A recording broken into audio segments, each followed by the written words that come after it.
नमस्कार दोस्तों, national updates की इस वीडियो में आपका स्वागत है। चलिए देखते हैं आज के महत्वपूर्ण अपडेट्स। दोस्तों, पहली अपडेट इंडिया के टॉय मैन्युफैक्चरिंग से संबंधित है, जहां दोस्तों 2020 में भारत सरकार ने भारत के आत्मनिर्भर विजन को लॉन्च किया था, जिसके तहत भारत बहुत सारे सेक्टर्स में सरकार आत्मनिर्भर बनाना चाहती थी। जितनी भी डोमेस्टिक रिक्वायरमेंट है, जिनके लिए हम दूसरे देशों पर निर्भर हैं, उनके लिए दोस्तों हम निर्भर ना हो तथा डोमेस्टिक नीड्स को भी पूरी करें तथा एक्सपोर्ट भी करें, ऐसा दोस्तों ये विजन था। तो दोस्तों इसमें बहुत सारी चीजें जोड़ी गई थी, तो इसमें दोस्तों टॉय मैन्युफैक्चरिंग भी जुड़ी थी। क्योंकि दोस्तों मैं आपको जानकारी के लिए बता दूं कि इंडिया के अंदर जो टॉय मैन्युफैक्चरिंग है वो बहुत ही कम होती है, और भारत में जितनी भी टॉय की डोमेस्टिक रिक्वायरमेंट होती है, इसको चाइना पूरी करता है। तो इसी को देखते हुए भारत ने चाइनीज इम्पोर्टेड टॉयज हैं, इन पर इम्पोर्ट ड्यूटी को बहुत ज्यादा इंक्रीज कर दिया था, और भारत को टॉय के क्षेत्र में आत्मनिर्भर बनाने के लिए बहुत सारी सरकारें उस समय आगे भी आई थी। दोस्तों वर्ल्ड के टॉय एक्सपोर्ट में भारत अपना योगदान बढ़ाना चाहता है।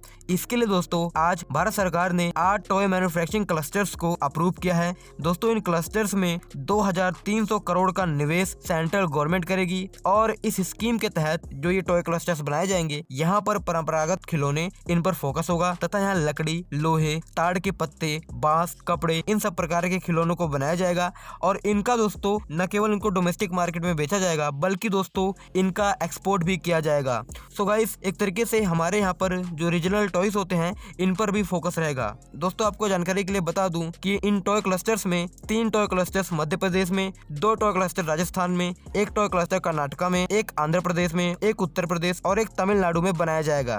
दोस्तों नेक्स्ट अपडेट दिल्ली से है, जहां दोस्तों दिल्ली में अभी 70 इलेक्ट्रिक चार्जिंग स्टेशन है, लेकिन दोस्तों दिल्ली में इलेक्ट्रिक व्हीकल्स की संख्या बढ़ती जा रही है। इसी को देखते हुए दिल्ली सरकार ने यह फैसला लिया है कि वो 100 चार्जिंग स्टेशन बनाएगी दिल्ली के अंदर। तथा दोस्तों दिल्ली सरकार का ये लक्ष्य है कि हर किलोमीटर पे एक चार्जिंग स्टेशन, इसकी सुविधा लोगों को मिले। दोस्तों ये लक्ष्य सरकार ने 2 सालों के अंदर रखा है, यानी कि दोस्तों दिल्ली सरकार ऐसा चाहती है कि 2 सालों के अंदर हर किलोमीटर पे चार्जिंग स्टेशन देखने को मिले। वहीं दोस्तों आपकी जानकारी के लिए बता दूं कि दिल्ली सरकार इलेक्ट्रिक 2 व्हीकल पे 30,000 रुपए और इलेक्ट्रिक कार पर 3 लाख रुपए की सब्सिडी दे रही है। दोस्तों दिल्ली सरकार को ये पता है कि दिल्ली में प्रदूषण केवल एकमात्र तरीके से रोका जा सकता है, और वो एकमात्र तरीका है कि दिल्ली के अंदर जो व्हीकल्स हैं इनको इलेक्ट्रिक व्हीकल्स में बदला जाए। अब दोस्तों ये तुरंत तो हो नहीं सकता, इसलिए दोस्तों सबसे पहले दिल्ली सरकार इंफ्रास्ट्रक्चर को विकसित कर रही है, ताकि जब लोग इलेक्ट्रिक व्हीकल्स खरीदने जाए तो लोगों को इन बातों के बारे में ना सोचना पड़े क्या दिल्ली में उन्हें चार्जिंग फैसिलिटी हर जगह मिल पाएगी या नहीं।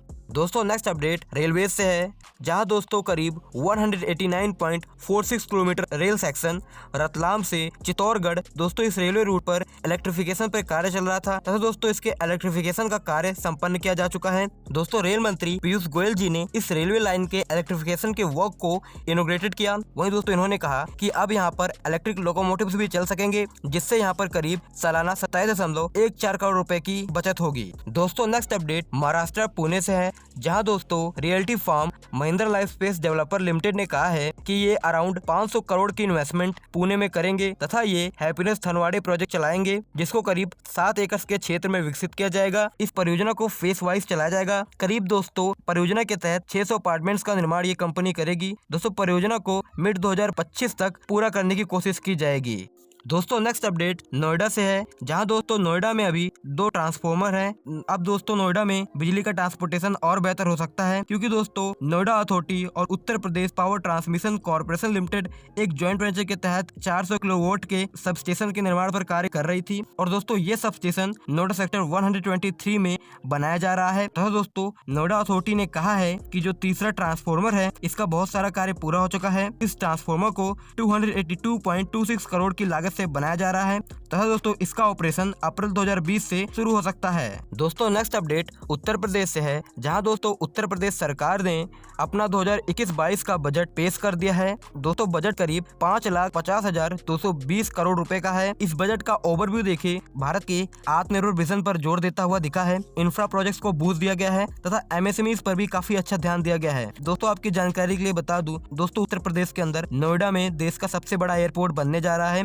आपको मैंने कुछ दिन पहले बताया था कि अलाइनमेंट में परिवर्तन कर इसमें पहले फेज के तहत 3 और रनवेज को जोड़ दिया गया था। इसके तहत दोस्तों अब एक्स्ट्रा लैंड एक्विजिशन करना है और इसी के तहत उत्तर प्रदेश बजट 2021-22 में करीब 2000 करोड़ रुपए नोएडा इंटरनेशनल एयरपोर्ट में लैंड एक्विजिशन करने के लिए आवंटित करने का प्रस्ताव रखा है। वहीं दोस्तों Bundelkhand expressway, Purvanchal expressway, Ganga expressway, Gorakhpur link expressway, Kanpur और आगरा मेट्रो प्रोजेक्ट्स के लिए भी बजट आवंटित किया गया है। देखा जाए दोस्तों तो कई सारी परियोजना थी जिन पर पहले से ही निर्माण कार्य चल रहा है, तो उन परियोजनाओं पर फोकस किया गया है, उनके लिए बजट का आवंटन किया गया है। कोई नए एक्स्ट्रा प्रोजेक्ट्स को शुरू नहीं किया गया है, बल्कि जो प्रोजेक्ट्स चल रहे हैं उन पर ही फंडिंग दी गई है, उन्हीं को अभी पूरा करने की कोशिश की जा रही है इस बजट में। दोस्तों नेक्स्ट अपडेट लरसन एंड टुब्रो से है, जहां दोस्तों लरसन एंड टुब्रो ने करीब 2500 करोड़ से 5000 करोड़ तक के पावर ट्रांसमिशन और डिस्ट्रीब्यूशन का कॉन्ट्रैक्ट मिला है।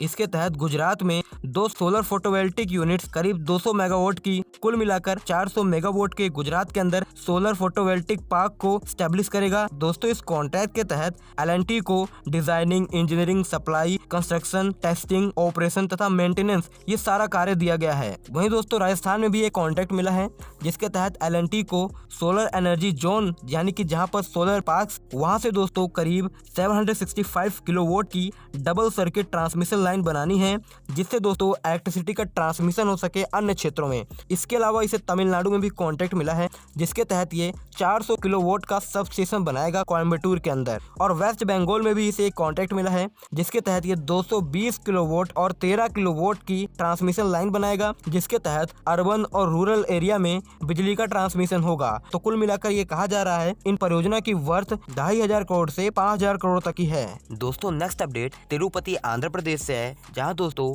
अमारा राजा बैटरीज जो कि देश का दूसरा सबसे बड़ा ऑटोमेटिव बैटरी मेकर कंपनी है, दोस्तों इसने देश का सबसे बड़ा तिरुपति फैसिलिटी में लिथियम आयन सेल मैन्युफैक्चर करने के लिए रिसर्च हब तथा फैसिलिटी को विकसित कर लिया है तथा इसका इनॉग्रेशन भी कर दिया है। दोस्तों आपकी जानकारी के लिए बता दूं कि इस कंपनी ने 2019 में इसरो के साथ एक पैक्ट साइन किया था जिसके तहत इसरो द्वारा टेक्नोलॉजी को ट्रांसमिशन किया गया है। दोस्तों कंपनी ने कहा है कि हम लिथियम आयन सेल का अभी मैन्युफैक्चरिंग नहीं करेंगे, आने वाले समय में इसकी मैन्युफैक्चरिंग करेंगे। दोस्तों अमारा बैटरीज के चेयरमैन का मानना है कि भारत लिथियम आयन सेल के लिए चीन पर निर्भर है, क्योंकि दोस्तों भारत को ईवी व्हीकल्स के क्षेत्र में एक मैन्युफैक्चरिंग हब बनना है, तो इसलिए ये बहुत ही ज्यादा जरूरी है। और दोस्तों बात करूं लिथियम आयन सेल की, न केवल भारत चीन पर निर्भर है, और भी देश की ईवी व्हीकल कंपनियां हैं वो भी दोस्तों चीन पर निर्भर है।